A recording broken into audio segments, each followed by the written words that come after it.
Nesse vídeo eu vou falar sobre uma coisa que eu gostaria de ter aprendido desde quando eu comecei na Bolsa de Valores. Se você é novato, fica aqui nesse vídeo e eu vou tentar explicar de uma maneira mais simples, uma maneira concisa, como que acontecem os movimentos de mercado e como que você pode fazer para tentar se precaver desses movimentos de mercado, de não tomar uma decisão que vai fazer você perder dinheiro. Porque no final do dia, quando você perde dinheiro na Bolsa, na verdade quem perdeu foi você mesmo, não foi a Bolsa que fez você perder, não foi a economia que fez você perder, não foi uma empresa, não foi um político, foi você mesmo, foi as suas atitudes que fez você perder essa grana. E isso é fundamental entender, porque quando a gente começa na Bolsa de Valores e a gente começa a ver aqueles movimentos, quando é para cima a gente se sente um gênio, e quando cai a gente tende a culpar alguém. Isso é natural, isso é normal. Fica nesse vídeo que eu vou explicar como que o mercado normalmente se comporta e quem são essas pessoas que estão manipulando o mercado, vamos dizer assim, os preços para fazer eles crescerem, aumentarem, subirem, como que funcionam as narrativas de mercado. Obviamente que isso é uma pretensão muito grande para só apenas esse vídeo, mas a gente nessa atualização que a gente sempre faz semanal, a gente vai entender um pouco do mercado e das narrativas de mercado. Eu acho que esse é o mais importante. Antes de tudo, eu gostaria de começar aí com os indicadores da semana, esses já conhecidos indicadores da semana. Basicamente, a gente teve aí uma queda muito acentuada do Bovespa, né? O Ibovespa ele caiu 5% depois de uma sequência aí, de um rally aí, semana após semana, ali desde a semana 3 a bolsa vem crescendo semana após semana. Ela caiu na semana 9 e basicamente derreteu na semana 10, a semana que a gente está. No último vídeo, quando a gente falou sobre a guerra do Irã, né, no último vídeo de domingo com as atualizações da semana, a gente falou que esse era um movimento que era provável que fosse acontecer, essa correção, devido às incertezas geopolíticas, mas isso que vem acontecendo, a gente também vai entender o porquê que subiu tanto a Bolsa de Valores nesse vídeo aqui e o porquê que ela está caindo tanto. Então, 5% de correção é uma queda bem acentuada, eu quero que você tenha calma antes de sair tomando decisão. A Bolsa Americana também está derretendo, então você pode ver aí que ela era 6,8, né, 6,9, praticamente fechou a semana 9 e está em 6,7, vamos dizer assim, então isso é muito dinheiro, né? Essa variação entre 6,9 para 6,7 é muito dinheiro, que é muita perda de valor que você tem no mercado, né? Então, é uma queda relevante e isso também é muito em função dos riscos que vem aumentando no mundo. Eu acho que esse é um dos principais pontos, o Brent Oil, né? O Brent Oil basicamente é o preço do petróleo global no mundo. Então, essa é uma das cotações que balizam, né, o preço de petróleo. E no vídeo passado eu também havia falado que a gente poderia ver algo como algo do preço de petróleo perto do 100. Obviamente, o impacto, né, do Estreito de Hormuz, o impacto dessa guerra nos preços de petróleo, ele é realmente muito grande. E isso é muito preocupante. Isso é muito preocupante porque petróleo alto é sinônimo de inflação.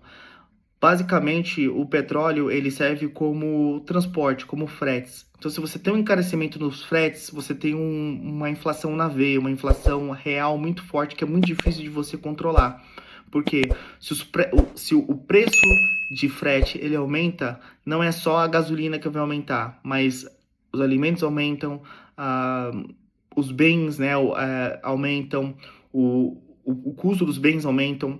O custo de entregar ali aquela compra que você fez na Amazon também aumenta, então tudo aumenta praticamente. Então você tem aí uma inflação, né, um sentimento também de mal-estar que a guerra acaba trazendo para a população. Isso também acaba impactando na bolsa, acaba impactando nos indicadores globais e também nas previsões e nas narrativas globais, né? Então, esse é um grande exemplo. Então, quando você tem uma percepção de inflação, uma percepção de inflação futura aumentando por conta de, eventualmente, aumento de petróleo, você tem como contrapartida a isso a perspectiva de aumento de juros futuro também aumentando. Por que você está falando de inflação e agora você está falando de juros? Porque para você, normalmente na economia tradicional, né, ortodoxa, vamos falar assim, quando você tem um aumento de inflação, normalmente o instrumento monetário que o Banco Central ele tem, isso é uma responsabilidade do Banco Central, ele precisa aumentar as taxas de juros para fazer com que a inflação seja controlada. Não necessariamente a taxa de juros deve subir quando a inflação sobe também. Isso tudo vai depender muito do impacto, né, do tipo de inflação. Existem vários tipos de inflação, obviamente eu não quero ir nesse sentido aqui nesse vídeo, senão ele vai ficar muito grande, mas o petróleo, ele acaba fazendo com que esse pensamento ortodoxo geral dos mercados e das pessoas que compõem esse mercado, faça com que as bolsas, as bolsas acabem caindo, porque se você tem inflação e taxa de juros crescendo, significa que a economia normalmente, quando isso acontece, as economias não crescem num nível alto, portanto as empresas também não crescem, então pagam menos dividendos e iniciam. Isso é uma das narrativas, né? Então, falando agora um pouco do dólar aqui no Brasil, né, a gente teve claramente um aumento aí do dólar de 5,15 para 5,29, né, 2,7% de aumento, ainda, na minha opinião, é um preço que não é o final do mundo, né? Não é o fim do mundo para a gente, mas a gente tinha também uma perspectiva de que o dólar continuaria aí por mais tempo na casa dos 5,20, na casa dos 5,23 por conta do apetite a risco dos gringos, né? Vem colocando muito dinheiro aqui no Brasil, portanto a taxa de câmbio ela vem reduzindo, mas por conta dessas incertezas geopolíticas aí, a guerra do Irã e dos Estados Unidos também fez com que o VIX, né? Na verdade, o índice de incerteza, né? O medo geral dos mercados aí fizeram com que as pessoas acabem tirando dinheiro de ativos de risco. O Brasil ele é considerado um país de risco por conta da nossa volatilidade na nossa bolsa de valores e também por conta das nossas crises, né? A gente tem responsabilidade no cartório também. Então, 5,15% para 5,29% ainda está abaixo. Isso não é de todo ruim, porque uma das teses é que a inflação brasileira continuará controlada, né? Então, uma inflação controlada, ela precisa de ter uma taxa de câmbio também controlada em níveis menores. Então, se você tem uma taxa de câmbio muito alta no Brasil, isso significa que pode ser que os preços dos alimentos aumentem, as cotações das commodities aumentem. Isso para um país que é exportador de commodities, em teoria, é bom, mas para o povo, né, para as pessoas que realmente consomem, é muito ruim, porque as commodities são cotadas em dólares. Então, se sobe, o preço das coisas também tendem a subir. Então, se a taxa de juros está controlada, significa que isso pode ser um dos componentes para ajudar no controle de inflação. Então, falando um pouquinho mais agora sobre a economia brasileira, né, os destaques da semana, o IBGE disse aí, de acordo com o IBGE, que a economia brasileira fechou em 2025 com um crescimento de 2,3%. Isso não é ruim, mas no ano passado a gente cresceu 3,4%. A gente teve aí, de certa forma, comparado com o ano passado, que foi 3,4%, uma desaceleração, vamos dizer assim. Isso é muito em função das taxas de juros altas que a gente tem. A gente tem 15% de taxa de juros e, como eu disse no começo do vídeo, né, quando você tem uma taxa de juros muito alta, os países eles tendem a crescer menos. Então, veja como a taxa de juros alta no Brasil fez com que a economia desacelere. O melhor dos exemplos é o seguinte: imagina que você tem, sei lá, R$ 1.000 e você precisa comprar. Vamos dizer, você tá lá com uma geladeirinha velha que tá te ajudando, né, que tá te atendendo, mas você tem a oportunidade de comprar uma geladeira nova, uma geladeira de última geração high-tech. E aí, quando você vai lá e olha para sua renda fixa, ou seja, deixar esses R$ 1.000 lá parado na renda fixa, você percebe que deixar aquele dinheiro na renda fixa vai te gerar 11%, 12% ao ano. Então você fala o seguinte: não, é muito melhor você deixar o dinheiro lá na renda fixa parada, porque é teoricamente livre de risco, do que comprar uma geladeira nova. Até porque a sua geladeira, que é velhinha, tá funcionando. Quando você tem a situação ao contrário, né, a situação anterior, você pensa diferente. Então você fala o seguinte: não, eu não vou deixar meu dinheiro lá parado porque não tá rendendo nada, renda fixa, eu vou comprar uma geladeira nova que é muito mais vantagem. E do lado da empresa, também isso acontece, porque como ela está tendo mais demanda por novas geladeiras, as pessoas estão comprando mais geladeiras, ela precisa produzir mais geladeira. Portanto, o que ela faz? Ela precisa pegar dinheiro do mercado, dinheiro do banco, dinheiro dos investidores para investir na sua própria produção de geladeira. Portanto, ela acaba ofertando mais geladeiras no mercado, as pessoas compram mais, ela produz mais e o PIB cresce. é exatamente de uma maneira simples e básica e superficial, assim que as economias funcionam na teoria. Então, obviamente que isso não é uma receita de bolo. As economias são criadas por pessoas, são feitas por pessoas.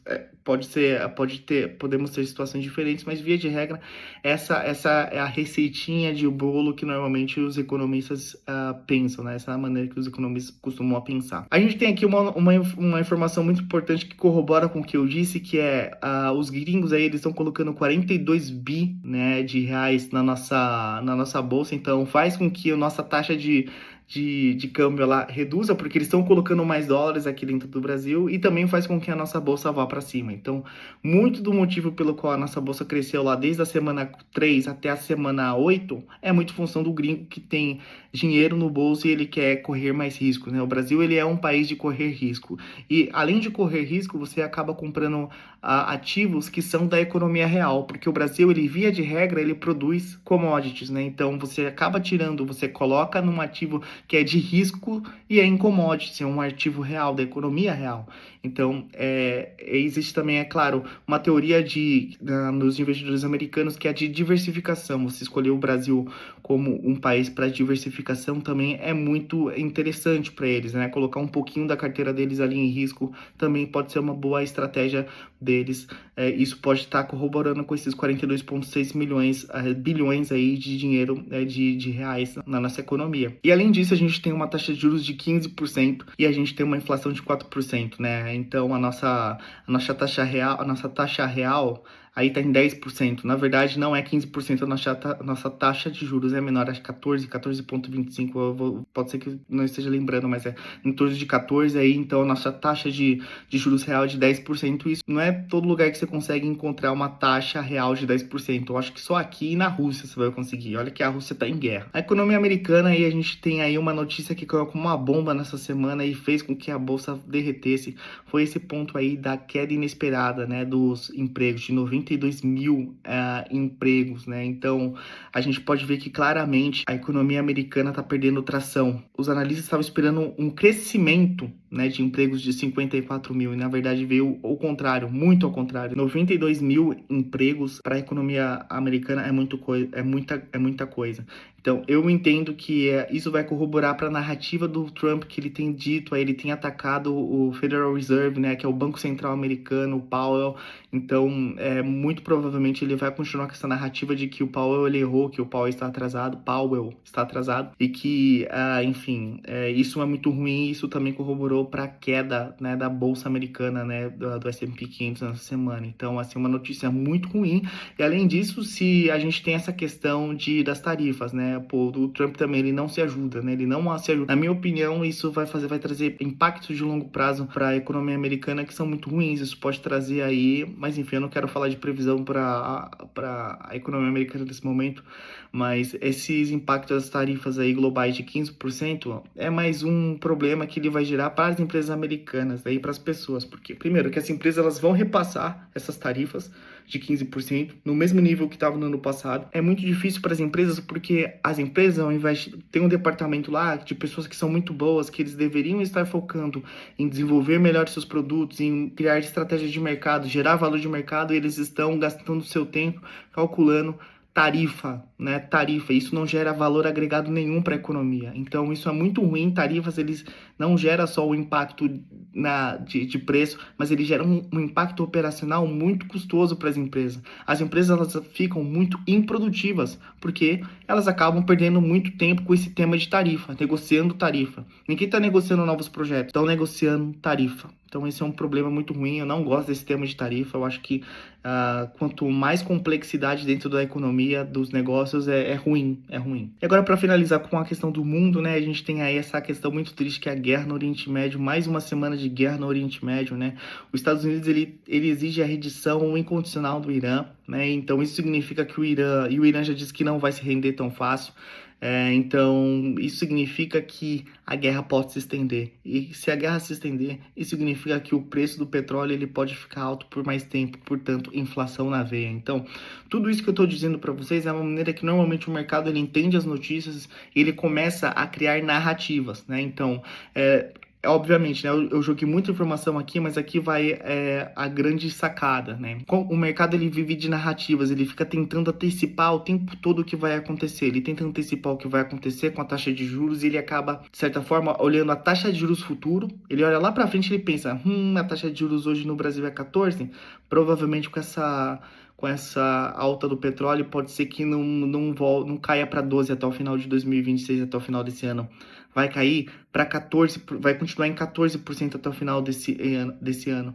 Isso é muito ruim, porque os investidores, eles têm uma planilhinha e o cálculo de precificação dos ativos, das ações, por exemplo, eles têm essa questão da taxa de juros. Se a taxa de juros não é 12, é 14 agora para o final do ano, ou para 30 anos, 20 anos, 10 anos, eles realmente calculam essa taxa de juros para 10 anos, a precificação do ativo ele muda. Então, quanto maior a taxa de juros, menor é o preço da cotação, a desvalorização da preço de cotação que ele tem também no futuro. Então, ele precifica os dois. Ele precifica a taxa de juros, ele precifica a cotação das empresas. E ele usa a taxa de juros. Quanto maior a taxa de juros, menor a cotação da empresa. E por quê? Por aquele motivo do exemplo da geladeira que eu acabei de te dar. Exatamente, porque ele entende que quanto maior a taxa de juros, menos aquecida vai estar a economia, portanto, as empresas vão gerar menos dinheiro, menos riquezas e, portanto, pagar menos dividendos.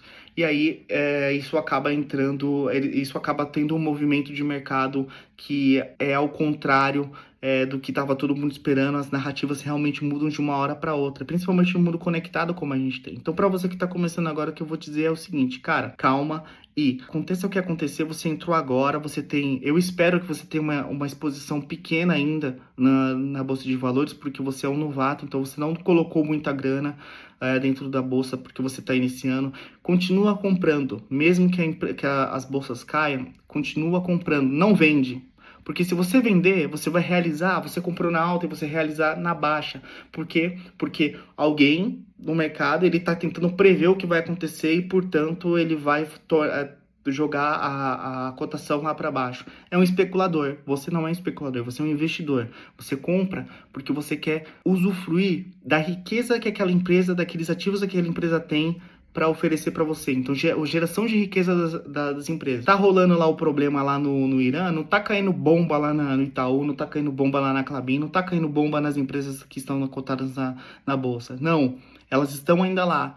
A mesma empresa que estava lá há 3 semanas atrás, ela continua a mesma agora.